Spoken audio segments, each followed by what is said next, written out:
Chapter 8. Condamnation.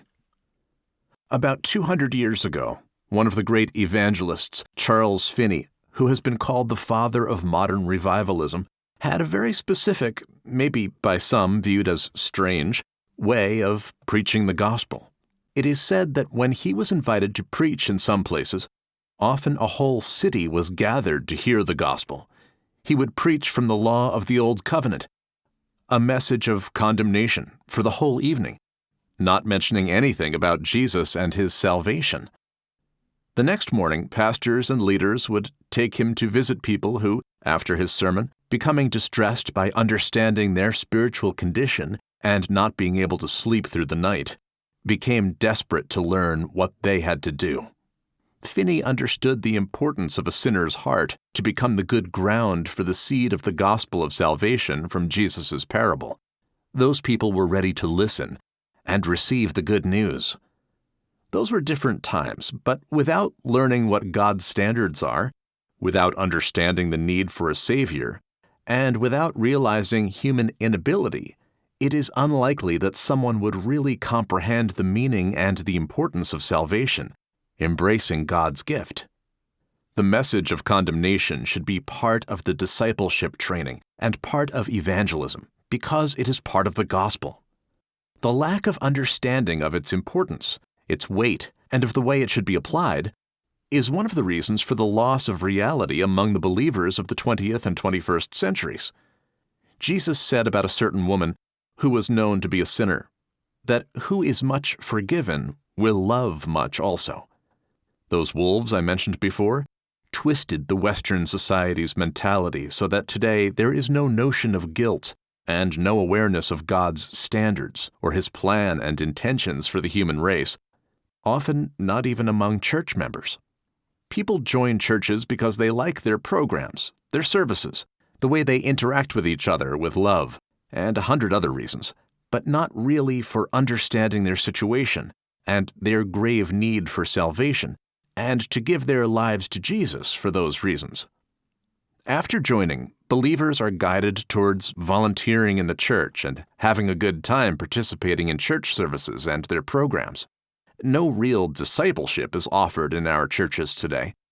The ones who decide to become preachers and leaders have options for Bible schools where they get religious training designed to serve specific belief systems, to plant churches, and multiply membership numbers of a specific denomination. The gospel of Jesus depicts the solution to the problem between God and the human race. Vaguely, we scratch the surface of it, not understanding even the basics of the gospel of salvation. To understand what I mean, let me ask you something. How many believers know to pray in Jesus' name? If they do, how many understand the meaning of it? If you do understand it, you are an exception rather than the rule. The majority of believers in most churches today have no clue because they don't know Jesus and don't know what the gospel is about. The gravity of this situation is reflected in the teachings of renowned preachers who, by the time they finish their sermons, you are wondering where Jesus is, as they don't bring him up in their sermons. They emphasize on what their listeners have to do and how they can and should do the right things, leaving out totally the facts about Jesus doing his work in them and that he has the solution for their problems. Others just bring everyone into confusion through dichotomous teachings about how you need to do and Jesus does, used often in the same sentence. Years ago, when I was looking for some series of sermons and Bible studies for a specific program, I found some files of a renowned preacher and doctor in theology, and I listened to him talking at a youth conference.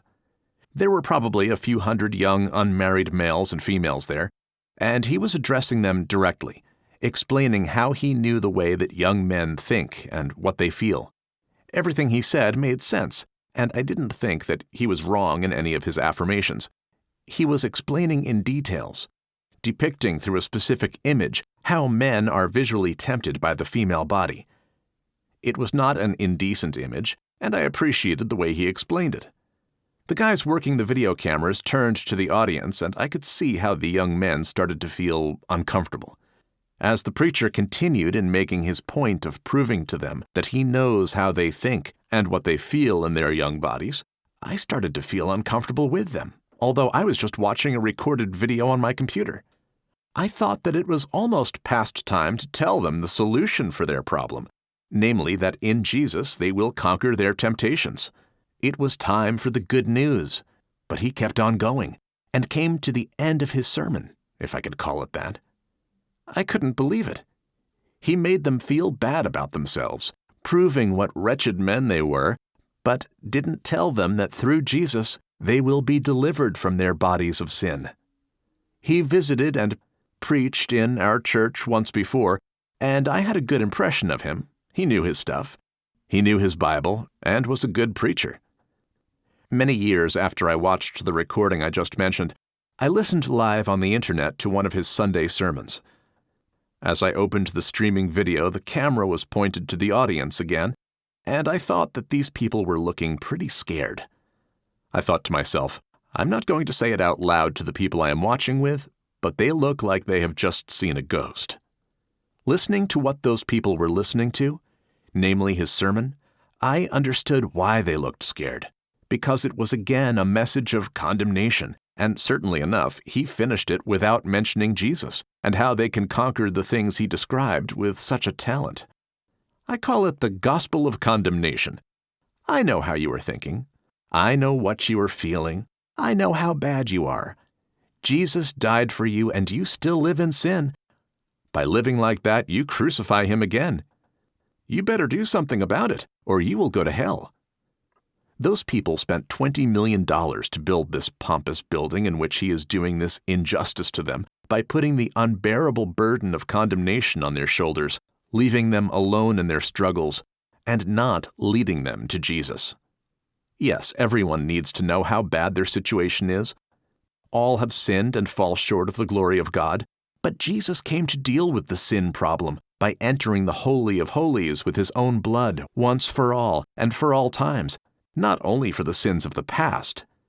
To preach condemnation is very important for the purpose of showing someone how grave their situation is, but it is, and it should always be, the introduction of the message, not the content of it.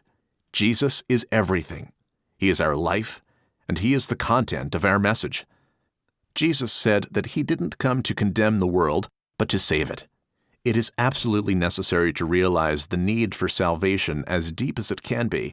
But if I would tell you how bad you look after an accident and how injured you are, but I would not call an ambulance and give you first aid, I would be just a bad and mean person.